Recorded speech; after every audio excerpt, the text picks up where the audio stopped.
Raider Nation, blaze one for the real ones. You know where we start, what we do. Boy, it's been a minute since we talked.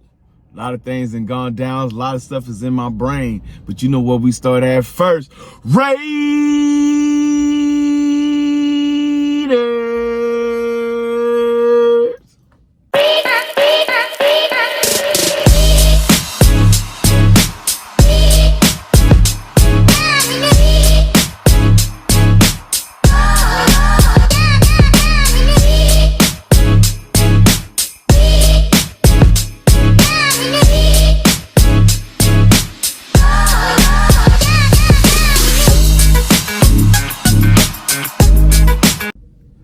Ladies and gentlemen, boys and girls, children of all ages, welcome to Raiders Tea Time.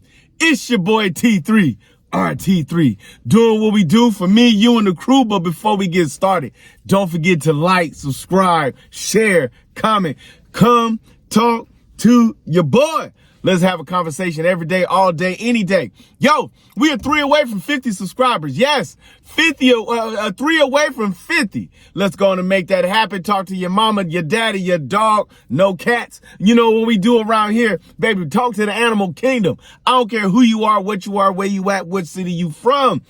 If you're running with the silver and black, come and run with your boy. Even if you just have a little conversation on a side note. I even bring folks from the other side, even though we know the Raiders is the best side. So, we are days away, homie. Days away from this year's draft. At some point, we got to start talking about it and start doing it. And so many things has happened since then. So many new conversations, so many spots, so many things that they talking about. I've told you who are my 2 picks. Ashton Jeanty at number 1, for sure at picks number 6. And if he is gone, which is crazy to me that all of a sudden a running back will be gone at 6. Mason Graham is my second one, defensive tackle. I need generational players, bro.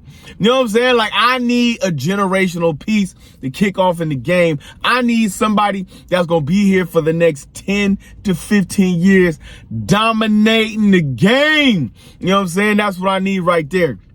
Yo, Kolton Miller. My man said, I need money. Look, let's be real with the situation. There is not a tackle in this draft, and I have went back and looked over.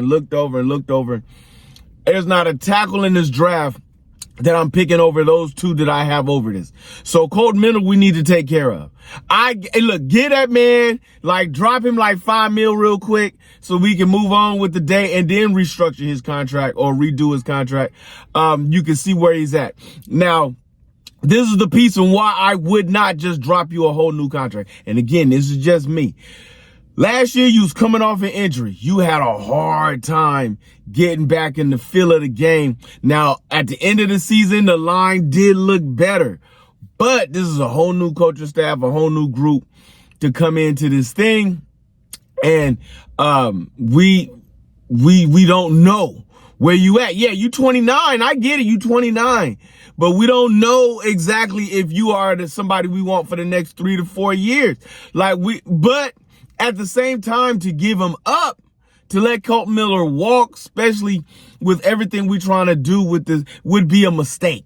Like, yo, just throw the man a bone. You know what I'm saying? Just a little nibble for him to be like, hey, look, we'll take care of you, but you need to show us what you can do. You need to show us that you are a talent worth picking on. You know what I'm saying? I'm okay with that. You know what I'm saying? With all these pieces that are coming around. I got a lot of cats saying a lot of different things about a lot of play. I listen to JT the Brick. I listen to your boy Q Myers. I listen to Radio Talk Radio, Radio Nation Radio. Yo, Radio Nation in the morning. The tailgate, you know what I'm saying? So there's a lot of conversations to be had that is going on with this NFL draft. But y'all know who my first cat is, and I'm going to get this out the game and out the way. Y'all stop hating on my man, Sanders, bro. You know what I'm saying? Let that boy alone. Let him do his thing. Like, why are the haters out in this street right now? Got my man dropping the 21. Stop being disrespectful. I I have him number 1, Cam Ward number 2, Jackson Dart number 3, and Jalen Milroe number 4. You know what I'm saying? That's just real talk. You know what I'm saying? I know the LSU quarterback is in there. Stop it. I know that Quentin Ewers is in there. Stop it. You know what I'm saying? If I could take Shedeur at number 6, absolutely positively believe I would. I still don't believe he's going to be there at number 6. He's going to be gone between the first 3 picks. I think it's either going to be the Giants or the Cleveland Browns. And if both of y'all skip on him, y'all deserve to lose. Absolutely deserve to lose everything you got. You deserve to lose your fan base. You deserve to lose on ticket sales. You deserve to lose just on life in general. Now I want to touch on the subject near and dear to my heart. AOC, my man, the backup quarterback for our Las Vegas Raiders. Look, I did not see him coming out of college. I didn't. I watched him in preseason, and I watched him and Trey Tucker get off onto a fabulous, outstanding, most dynamic start in the game, son. I watched AOC move through the pocket and just throw that ball with accuracy and delivery, downfield, crossbody, over the top, short intermediate. Now, is he a starting caliber quarterback? As of right now, no. He is a quality backup quarterback, but he's also somebody that you can plug in right now. The kid's got heart.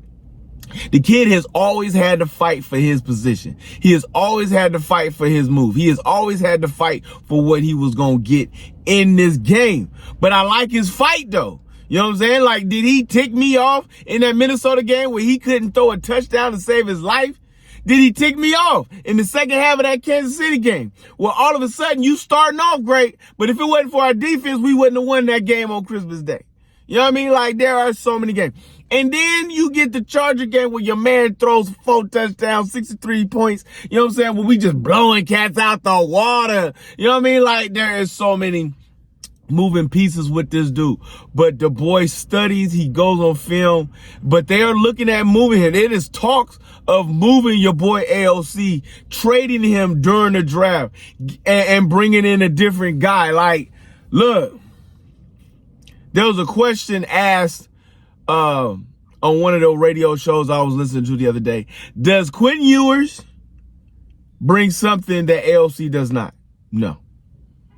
Does the LSU quarterback bring you something that AOC does not? No. There are only 2 quarterbacks that I see that I highly, highly would take more than AOC. That's Cam Ward and Shedeur Sanders. That's it. Even Jackson Dart, as great as, and I like him as a quarterback, but do I like him more than AOC? Heck to the double no. Heck to the no. You know what I'm saying? No, I do not. So if you gonna let AOC go, you better bring in something right. And it better be a move that moves the needle for our Las Vegas Raiders. You know what I'm saying? So, the last question of the day. What does a successful season look like for next year? I'm asking you, what do you consider a successful season? I'm not talking about a successful draft. Why am I not talking about a successful draft? Because you can't really solidify who's good and who's not until 3 to 4 years from now. I didn't see Brock Bowers coming. He was good, but when they brought him in last year, I was and now I'm like, whoa. You know what I mean? Yes, sir. JPJ, yo, Glaze, yo, what do we consider a successful season? I would consider a successful season if we got 3 extra wins, so we went from 4 to 7, that we were not only competitive, but losing close games. And I mean losing by field goal, last minute touchdown, overtime. That's close games. And going 3-3 in our division. That means 1 win over the Chargers, 1 win over the Kansas City Chiefs, and 1 win over the Broncos. That's what I would consider a successful season. Splitting the division and 3 extra wins. And the 3 extra wins need to come from our division. Yes. That's where I stand. That's where I look at. That's what I want to see. Yeah, no, I know everybody like, well, we don't make the playoffs. Son, let this man cook. Like, we got to build. We got to build right now. I just want not the hope that I got going on right now, but I want to see quality play from the quarterback, from the wide receivers, from the offensive line, from our defensive, from our cornerbacks. Like I want to see successful play. I want to see Max out there double-digit sacks. I want to see Wilkins double-digit sacks. I want to see Coombs smacking on people, at least 8 to 9 sacks. You know what I'm saying? I want to see Geno Smith get 4,000 yards. I want to see Trey Tucker coming up on 800. I want to see Jacoby, the law firm Myers, get another 1,000-yard season. You know what I'm saying? I want to see Brocktimus Prime get another 1,000 yards for the season. Like, I want to see all these things come into play, bro. You know what I'm saying? I want to see whatever running back, whether it's Jinsey or McAllister, get between 9 to 1,100 yards for the season. I want to see our offensive line hold up, get less than 10 sacks given up for the season. You know what I'm saying? That's what I want to see. That's what I would consider a successful season. Raider Nation. Ooh, got me cracking like I'm on puberty, baby. Yo, Raider Nation. Talk to your boy. Talk to T3. Talk to RT3. Raider Nation, where you at? Let me hear your voices. Let me hear you scream. Let me hear you shout, Ray.